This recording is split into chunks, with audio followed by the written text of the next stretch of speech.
Who wouldn't love a $10,000 camper? The problem for me is that's not always feasible. In today's video, we're going to show you how we converted this 5x8 utility trailer, utilizing most of the camping gear that we already have to make it even more affordable. But we've converted this into a camper that is not only small and convenient, has everything that we need by repurposing all the camping gear that we already have and have been using, and then it's still small enough that the Jeep can pull it. So let's get to the video.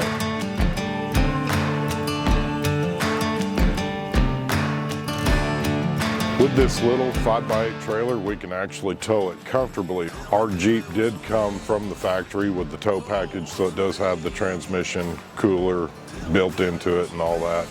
And then it's rated for towing up to 4,500 pounds. This trailer, empty by itself, weighs about 1,100 pounds, and then you factor in the gear that we've got in there, which is mostly repurposed regular tent camping gear. We're still well under 2,000 pounds. For you guys that's been watching our channel for a long time, you know that we love kayak fishing. We've also got an electric motor that we use on our kayak. So what we've done to give us a little more power at camp, even in an off-grid situation, is we're utilizing that 36 volt battery. We've put a reducer or reduction on it, and it takes the 36 down to 12 volts. That way you can run your lighting and that type of stuff inside the camper, and it gives you a lot more convenience as a home. We also have the 12 volt fan, 12 volt battery fan, and that pretty much covers all of the creature comforts that we would need. I can't sleep without my fan, and you got to have some lights when it gets dark out. And having a bigger battery that's already paid for, you don't have any more additional expense for your off-grid. We've also been using ham radio stuff for a long time, so I've got a 12 volt battery box that I've repurposed, and I use it in here. And then also that's the same thing that I use for the fish finder in our Grizzly tracker. Quick glimpse into the camper. You can see down here at the bottom we've made a plywood frame for the bed, and that bed is dual purpose because underneath it you've got a ton of storage. I'm going to bring you in and I'm going to show you a little tiny cabinet that I built. Being limited on space, what we did here is this is just a little tiny table that we built, and then you can see we just got a single burner, and that is ideal for knocking the chill off in the morning, and then also you can get your coffee ready. This is just a quick view right inside the camper. Right down here, that's that 36 volt battery I was telling you about. This little block right here is a reducer, and it takes it from 36 volt down to 12 volt, and that is what we run our lighting for inside this camper.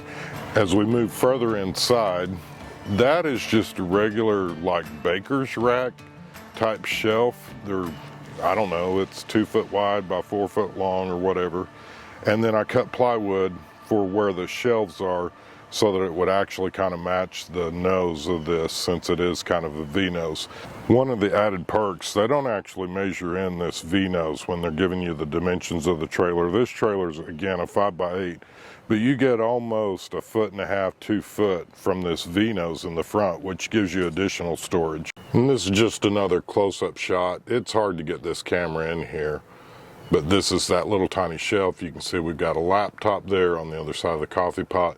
Back here, this is just one of those little portable folding TV trays that most people have in their house. They're not using anyways. On the back wall back here, those are just standard shoe accessories that they sell at Walmart. I picked them up, so that gives you a whole lot more pockets over there towards the back for any of your stuff that you need that's lightweight. Again, there's another one of the nets for back there over the bed. Another net over here on the other side for the bed, and then this is just the bed. I've actually done a video on this, but I show you guys, teach you how to make what that was originally designed for. What's holding the axe right here in this video is I made these straps out of leather and have them screwed into the wall. It'll hold your recurve, your longbow, any kind of bow like that. And then also throughout the camper, any of these little things like this, if you need an easy way to hold something, you can make those out of leather as well. And those just make a great way to hold all this camp gear that you might need. Lastly, up here at the top, you can see that is the actual part of the tailgate, because this camper came as a tailgate version. So I've utilized that. I've got it tied up to the roof with just paracord. It gives you a whole nother shelf up above the bed. And then I'm sure you can see we've got 2 fans over here. These fans are priceless. I've done a video on them in the past. They're 12-volt fans. In case you guys are wondering why a lot of people don't like dogs at camp, I'm going to show you something real quick. Here's Buster, minding his own business, and then I don't know, I'm not going to show that guy's face, but goodness gracious, that dog is loud. It's been doing that all night long, and you guys know I'm a dog lover. Let me know what's your thoughts. Have you been to a campground where the dogs just bark nonstop? Comment down below, let me know what's your thoughts. I'm never going to call somebody and say, hey, this dog's been barking nonstop, but you pay a little bit of money to go out camping, get your peace and quiet, and you've got people who do have dogs that mind and can behave at camp, and then you got others that just simply don't. Comment down below. Let me know what's your thoughts. Do you have one of these dogs? Because we actually have one. His name's King, and he'll do the same thing. He cries like he's fixing to get kidnapped if I walk off to go to the bathroom or whatever. So I don't know. I just don't bring him to camp because I don't want to be disturbing other people's peace. I mean, you come here to get away from all the nonsense of living in town, but look at this view, would you? Is that not absolutely beautiful? So again, as we kind of recap this video, I just want to say this. If you guys have been looking into some of these campers, especially the small ones that are made for pulling behind your Jeep, because your Jeep is limited in your towing package and power. A lot of them are running well over $10,000. Guys, I'm on a fixed income. I don't have that kind of budget, but what I do have is a little bit of creativeness, a little bit of time, a few skills with woodworking and leatherworking. We were able to utilize almost all of the stuff that we're already using for camping out of a tent. This setup right here, I leave everything in it anymore. I used to have another little shed that I'd put everything in. This makes it really nice because all my camping gear is already left in here. All I got to do is hook up to the Jeep and go. If you guys noticed in the corner over there when I was kind of showing you the shelving, we've got a ham radio in there. We've also started doing what is called POTA, Parks on the Air. If that's something that interests you, I'd love to talk you into subscribing. You can click the link down below. Again, if you found any of these ideas inside this video useful, or maybe something that you would like to do on your camper and or buy a utility trailer like this one and convert it over for camping, comment down below. Let me know what your thoughts are. What else could we do different? What else could we do to make your life better, and maybe show you some of the things that we're using as well. Again, this is designed, set up specifically for deer camp where it is totally off-grid there.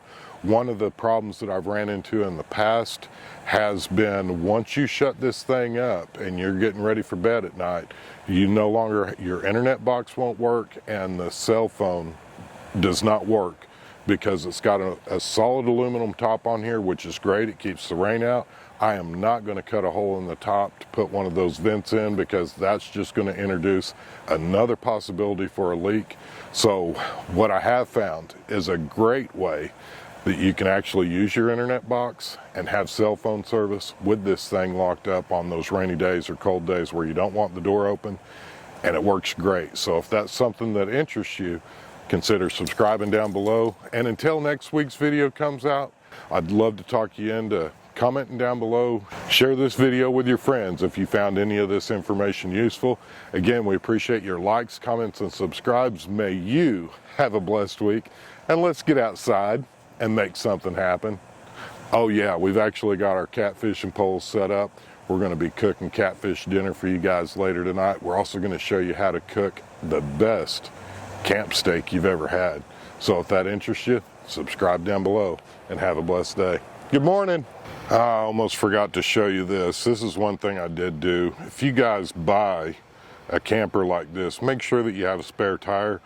I bought a little mount off of Amazon to mount that spare tire on.